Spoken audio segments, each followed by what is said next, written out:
Great morning everyone. प्यारे बच्चों, आज हम क्रिया चैप्टर को आगे कंटिन्यू करते हैं।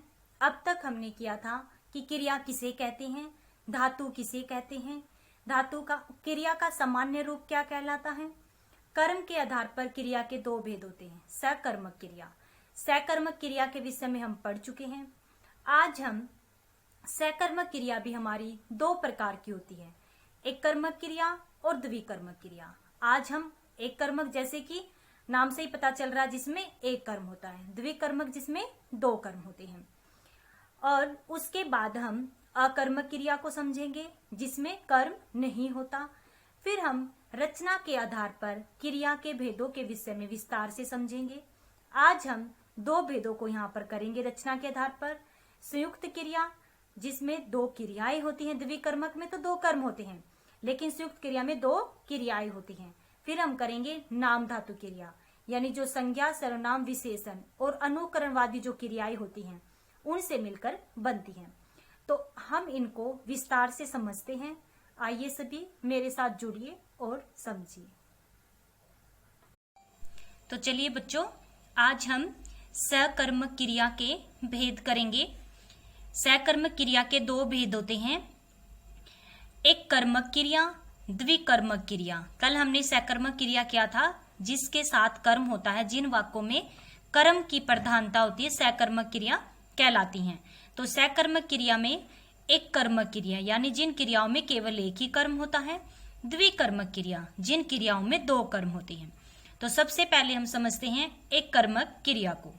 जिन सकर्मक क्रियाओं में केवल एक ही कर्म होता है वे एक कर्मक क्रियाएं कहलाती हैं। जैसे शानू फिल्म देख रहा है, रिया पौधा लगा रही है।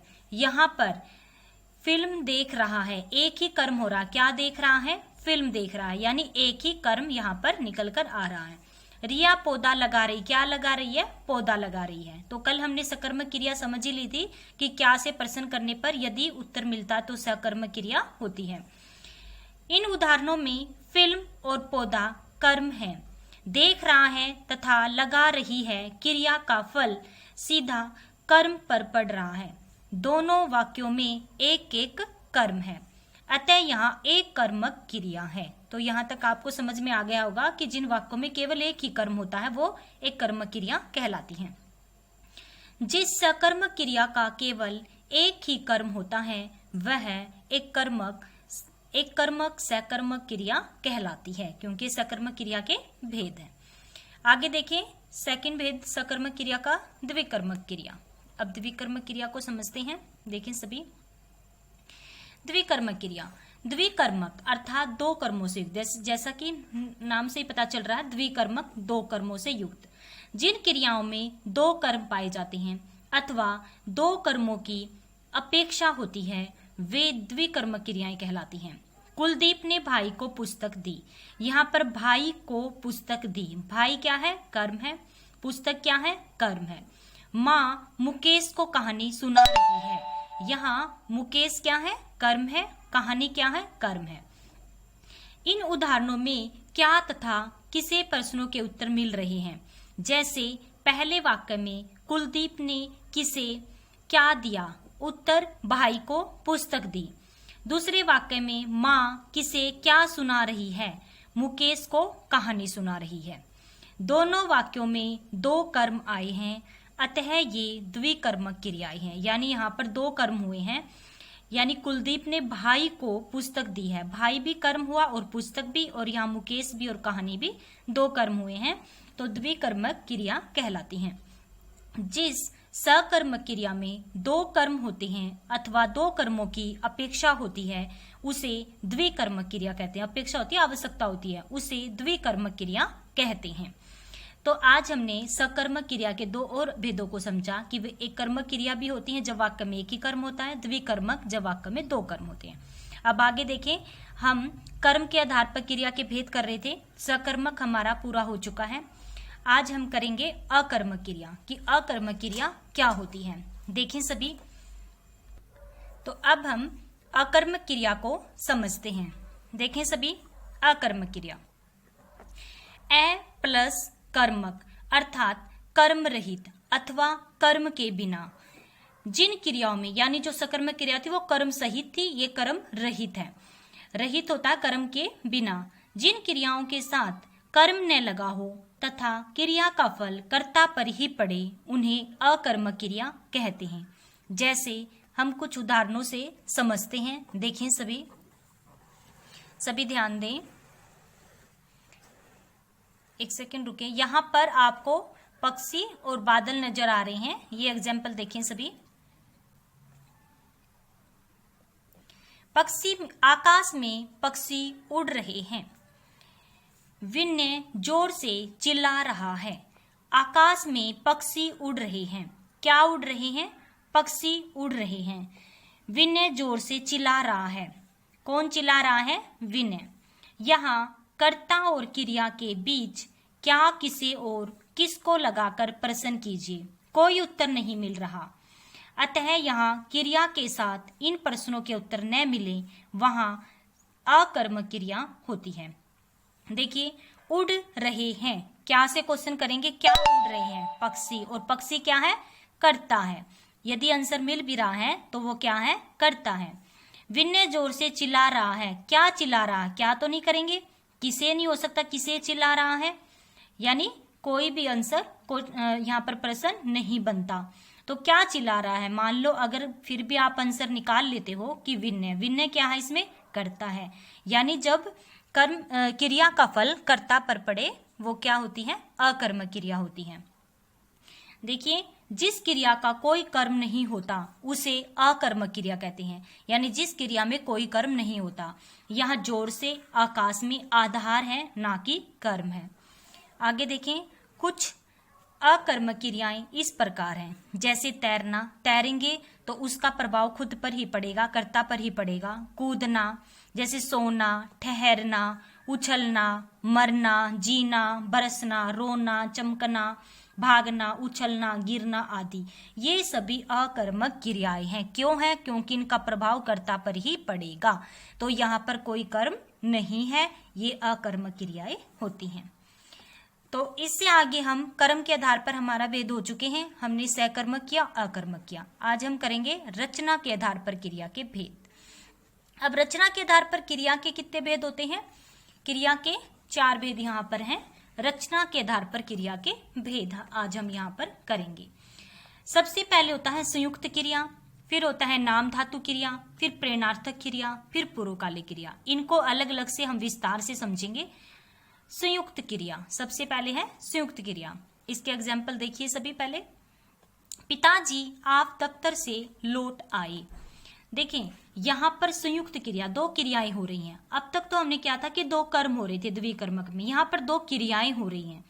शायद मोहन सो गया है। देखो, सोना भी क्रिया है और गया भी क्रिया है। लौटना भी क्रिया और आए भी क्रिया है। इन वाक्यों में एक से अधिक क्रियाएं हैं, जैसे लौट, आए, सो, गया। यहाँ 2 क्रियाएं मिलकर एक ही कार्य पूर्ण कर रही हैं, अतः ये संयुक्त क्रियाएं हैं। यानी जब 2 क्रियाएं मिलकर एक ही कार्य को पूर्ण कर रही हो तो वो संयुक्त क्रिया होता है। संयुक्त होता है कि मिला जुला, यानी जिसमें ना 2 क्रियाएं मिल जाएं, वो क्या होता है? संयुक्त क्रियाएं। इस प्रकार नेक्स्ट पेज पर देखिए, 164 पेज, 164 पर इस प्रकार, एक सेकेंड रुकें। देखिए, इस प्रकार 2 या 2 से अधिक धातुओं के योग से बनी क्रिया संयुक्त क्रिया कहलाती है। जब 2 या 2 से अधिक धातुओं के योग, अब धातु क्रिया का मूल रूप होता है, जैसे कि अभी हमने पढ़ा था कि लिख, पढ़, खिल, ये क्या है? मूल रूप होते हैं, और उनके योग से बनी क्रिया संयुक्त क्रिया कहलाती है। सेकंड हमारी नाम धातु क्रिया। दूसरे की वस्तु देखकर ललचाना नहीं चाहिए। एग्जाम्पल देखिए कि हमें दूसरे की वस्तु देखकर ललचाना नहीं चाहिए। लुटेरों ने मेरी जमीन हथिया ली। उपयुक्त वाक्यों में हथियाना तथा ललचाना क्रियाएं हैं, और ये हाथ, संज्ञा तथा लालच विशेषण से बनी हुई हैं, अतः ये नाम धातु क्रियाएं हैं। इस प्रकार इसकी डेफिनेशन समझिए, फिर आपको अच्छे से क्लियर हो जाएगा। जो क्रियाएं संज्ञा, सर्वनाम, विशेषण अथवा अनुकरणवाची शब्दों से मिलकर बनती हैं वे नाम धातु क्रियाएं कहलाती हैं। जैसे ललचाना और हथियाना, ये दोनों क्रियाएं थी। ये संज्ञा हथियाना, इसमें हाथ संज्ञा थी। ललचाना में लालच विशेषण था। तो संज्ञा और विशेषण से बनकर मिलकर बनी हुई है। और जो सर्वनाम से मिलकर बने, जैसे अपना से अपनाना क्रिया बन जाती है। अनुकरणवाची शब्दों से मिलकर बने, जैसे थर थर से थरथराना। अनुकरणवाची होते हैं जब दो ही शब्द एक जैसे हो जाते हैं, थर थर थरथराना। तो इन सब से मिलकर नाम धातु क्रिया बनती है। अब हम इन सभी को ही देखेंगे कैसे नाम धातु क्रियाएं यहाँ पर बनाई जाती हैं। आज हमने रचना के आधार पर दो प्रकार की क्रियाएं यहाँ पर की। एक तो संयुक्त क्रिया जिसमें दो क्रियाएं होती हैं, एक नाम धातु क्रिया जो संज्ञा, सर्वनाम, विशेषण और अनुकरणवाची शब्दों से मिलकर बनती हैं। तो आज हम इनके एग्जाम्पल भी देख लेते हैं कि संज्ञा, सर्वनाम, विशेषण तथा अनुकरणवाची शब्दों से निर्मित कुछ नाम धातु क्रियाएं इस प्रकार हैं। जैसे संज्ञा से नाम धातु क्रिया बनेगी, सर्म संज्ञा है, सरमाना नाम धातु क्रिया, लोभ से लुभाना, बात से बतियाना, झूठ से झुठलाना, बात से बतियाना। अब सर्वनाम से नाम धातु क्रिया बनेगी, अपना से अपनाना। अब विशेषण से देखिए नाम धातु क्रिया, विशेषण और अनुकरण वाची शब्दों से नाम धातु क्रियाएं।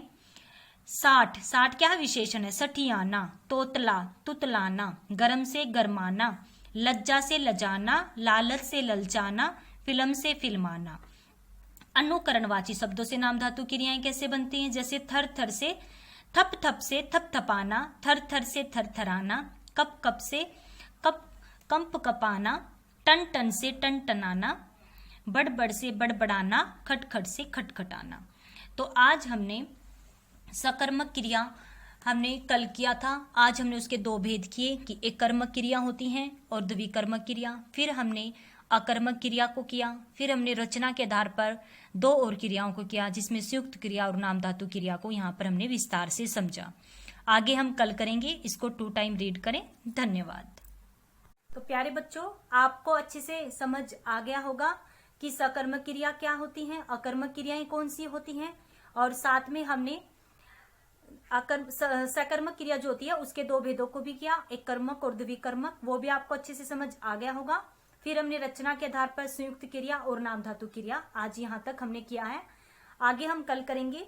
आप इतना 2 टाइम अच्छे से रीड करें, इनके एग्जाम्पल की रफ नोटबुक में प्रैक्टिस करें। धन्यवाद।